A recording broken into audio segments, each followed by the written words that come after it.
Hello and welcome once again to the Smart Money, Dumb Money Show.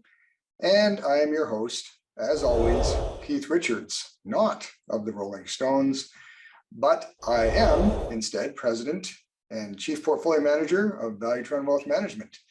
And this is a video on technical analysis. I do it once a week and I try to cover topics that can tie into, but are not directly correlated with the blog that I write twice a week. Many people who are watching this video, I'm sure, read the blog. We have something like 4,000 people kind every week that watch the, I should say, read the blog. And we're always happy to invite new people to both subscribe to the blog and subscribe to this video. It's easy to do so. You can go to the Value Trend website, which is www.valuetrend.ca, and you can hit subscribe to either the blog or the video, or both. So today we're going to cover a topic that I have been asked recently by one of the blog readers, and that was in the comments section. And by the way, I really encourage the readers of the blog to comment because I do read them. And unless they're rude or something, then I delete them. But I read the comments and I both try to respond as well as I can, and I also draw ideas on what you guys are looking for as far as content, what you would like me to talk about. Well, one reader asked me about the long bond because it is pretty darn oversold. So we're only going to look at one chart today, although we're going to take a look at that chart and we're going to flip it down from a monthly to a weekly to a daily, just to get the different time frames and a different view on that chart. But we're trying to ascertain as to whether the picture for bonds is good or not. So let's take a look, and we're going to actually share the screen and we're going to look directly at the TLT, which is the US 20-year long bond. Now, there's different ETFs, and you can look at the Canadian bonds, you can look at the US bonds in different timeframes in this 20-year one. But the 20-year TLT is a very, very closely watched representation of what the bond market is doing, particularly longer term bonds. So this is a good proxy, let's say. And what you're looking at here is a chart that goes back to 2003 on the left-hand side of the screen. And it's a monthly chart. So each bar is a month. So it's a pretty long time frame. We've literally got 20 plus years going on here, about 20 years on the screen.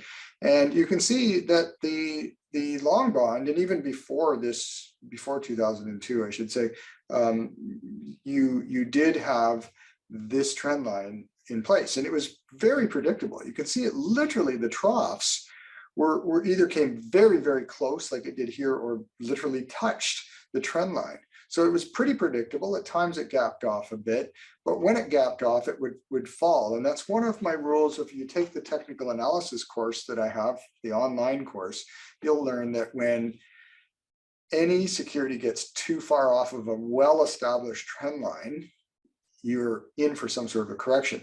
The other thing that I like looking at, though, is if a trend line is broken, and that is what happened here.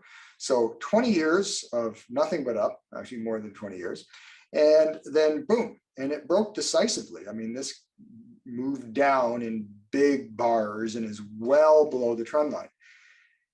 However, for the astute student of technical analysis, and especially if you've taken my online course, one of the things I talk about is measurements of oversold or overbought securities. One of them is, like we just mentioned, a move off of the trend line by too much. Could be too much down or too much up. The other thing we can look at is how is the security moving and what is the gap between a 200-day moving average and its current price. Now, 200-day moving average is roughly equivalent to about 10 months. So I'm using a 10 period moving average here. It's not precisely 200 days, but horseshoes and hand grenades. And what you'll notice is that the gap, like here we had a gap where the market had moved below the 200-day, 10 month moving average. And that was about 10% or so. And my rule of thumb is if a big index like the S&P 500 for equities or the TSX or the bond market like this moves about 10% or more above or below the 200-day moving average / 10 months, then you're probably looking at an oversold or overbought condition. Well, guess what? The 200-day was just, again, this is a monthly chart, was just recently the 200-day 10 month was around 134, but the TLT index itself, the ETF itself, is around 111. So you do some thinking here and you can pretty much figure out just by using some quick mental math that that's pushing 20%, not quite, but it's getting darn close to 20% difference between the moving average and the price of TLT. Well, that's a pretty big gap, and that means it's pretty oversold. So even though the big picture is bearish, the question is, could this have a nice move up? And especially if we move into a recession, say 6 months from now or whatever, whenever that may happen. And you can read my blogs, by the way, on that topic of recession. What you'll learn is that I'm pretty darn convinced that we're going to move into a recession, despite what your local government authority will try to convince you of, which is that, oh, it's a very low risk for a recession. Well, I don't think so, but that's another topic for another day. It's actually in my blogs of late. You can read them. But if we do move into a recession, what happens?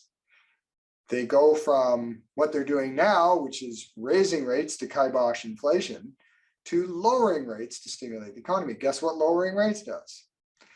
It helps fixed income securities. So that's an interesting thing to think about, because right now the TLT is so low below its 200-day moving average. And if you look at the momentum indicators on this indicator, this index, I should say, you will see that even though stochastics, for example, now this is a monthly chart, keep in mind, stochastics is the fastest moving indicator I have on this screen, and it has been diverging negatively. It was giving us a heads up before the market broke, but it's pretty oversold. And you'll notice whenever stochastics gets oversold below this line and hooks up, you get a rally. It happens pretty consistently. Okay, so you can draw it up from here. You'll notice that it's a pretty consistent, pretty reliable indicator for short-term moves. Doesn't mean it changes the trend. It means it's oversold temporarily.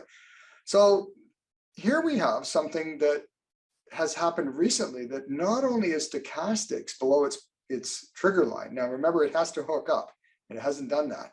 But you have RSI for the first time, like literally in 20 years, it's oversold. And you can see that when it gets overbought, it's definitely signaled very good topping signals. But we haven't had an oversold signal on the RSI, on TLT, for a very long time, at least on the monthly chart. So that's a pretty interesting thing. And that possibly sets us up to agree with that rule of mine, where something is more than 10% above or below its 200-day moving average. It may be time for a oversold bounce or pullback, whatever the situation may be. These indicators are starting to tell us that on the big picture basis, we may be in for some sort of a move on TLT to the positive. Final thing we're looking at, this, by the way, is the TLT versus the S&P 500, which, believe it or not, even though the S&P's done pretty bad, the TLT's actually done even worse. So when this line's going down, it means its relative performance to the S&P 500 is bad. So final thing we're going to look at is MACD. Now, again, if you take my technical analysis course online, you'll learn that there's a couple of biggies that I like to look at for big picture momentum, a rate of change being one of them on a big scale, and MACD, and especially when it's on a monthly chart. So MACD is definitely moving down. It has shown no signs of hooking up. But generally speaking, when you look at the histogram, which is these blue lines on the MACD, you can get oversold signals. So ahead of a move up, like here, you had the cross, the bullish cross on MACD, but the MACD was oversold well before that. So you might have got some indication, even if it had been like this, just a short-term blip, or like this one, when it crossed the zero line, it was starting to get oversold. But we're well below right now. We are well below the zero line, indicating that the market is pretty oversold for this security. So I'm going to do this. I'm going to just come down to a weekly chart. So we keep all the same indicators on. And you'll notice the top, by the way, is money flow. You can see money flow had been leaving the ballpark, but it's starting to actually, this is momentum, money flow momentum. It's starting to pick up, which is good, because typically when it starts to pick up, you get a rally, and you'll see that time after time starts to cross over the zero line. So if you still see a cross over the zero line, and that could happen because it's basically there right now, you could have another argument for a possible move up. But this is a weekly chart, so we're going to look, where do those same indicators stand on the weekly chart? Well, stochastics can stay buried and oversold or overbought, like it was here, periods for long periods of time. And the reason is because it's a super short-term indicator. So if things get oversold, they can stay oversold or overbought for a while, and that's been the case now. But RSI, not so much. And you will see that often when it goes deep in the red, it does signal pretty good upside. Now, it doesn't happen all that often. It happened way back here in 2016, and we did get a bump on the TLT after that. So we're getting a pretty deeply oversold. And the other interesting thing we're seeing here is positive divergence on the weekly stochastics and on the weekly RSI. So we're seeing positive movement up, even though the market's not so much up, it's still moving down. So finally, you have MACD, which has already been moving up, and you have the makings of what could be soon a crossover on a bullish crossover on the MACD. I'm not predicting anything, but there's a few indications on the weekly chart that we're looking at a possible blip up on the TLT, on the bond market, meaning that you could see some upside. How long it lasts, I don't know, because remember the monthly chart we looked at had that big break of the trend line. So that's a bearish thing, but on the short term, we could be seeing a move up on the bond market. So let's go to the daily. And this is like pulling out the microscope because you want to know what, the bacteria or whatever you're looking at really looks like up close. So this is the daily chart. You can see it's been in a pretty bad downtrend. It's trying to rally a bit. And you can see it did on that super oversold level. You did get that hookup on stochastics. You did get that hookup off of MACD, off of RSI. How long does it last? I don't know, because typically you'll notice that the middle line, particularly on RSI, can act as a point where it stops moving up. So that's just about where we hit, and it's already starting to move a little bit down right now. So the move might be over on TLT, but some of the bigger charts that we were just looking at, like the monthly and the weekly, suggest that maybe there is a little more to come on the upside. It's a gamble to me. I personally am not a buyer of bonds right now. And that was what the readers starting off this blog that inspired this video, I should say. What inspired the video was a reader asked me, what do you think of the bond market, and especially with a recession coming? Well, my answer is short term, and this is the way I answered his question on the comments. I said in the short term, sure, there could be a move up. So I'm presenting you with some evidence for that possibility. Not necessarily a probability, but a decent possibility. But I will not necessarily be an outright bull on the TLT. I'm just going to take you back. On the bond market, I'm not going to be a bull until we see a genuine move, at least back to that trend line, or at least starting to make higher highs and higher lows below the old trend line.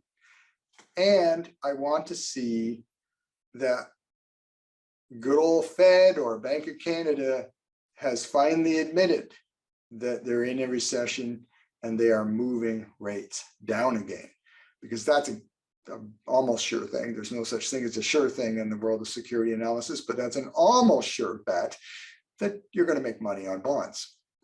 So until that point, I'd say, look, if you're a speculator, if you're a short-term trader, if you want to take some risk, it's maybe a decent possibility that you could make some money on the bond market this summer because it's so oversold, simply for that reason.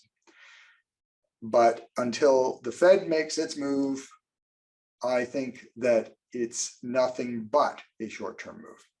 So I hope that helps for anybody that was wondering what my outlook is for the long bond. Thanks for watching. We'll see you next week.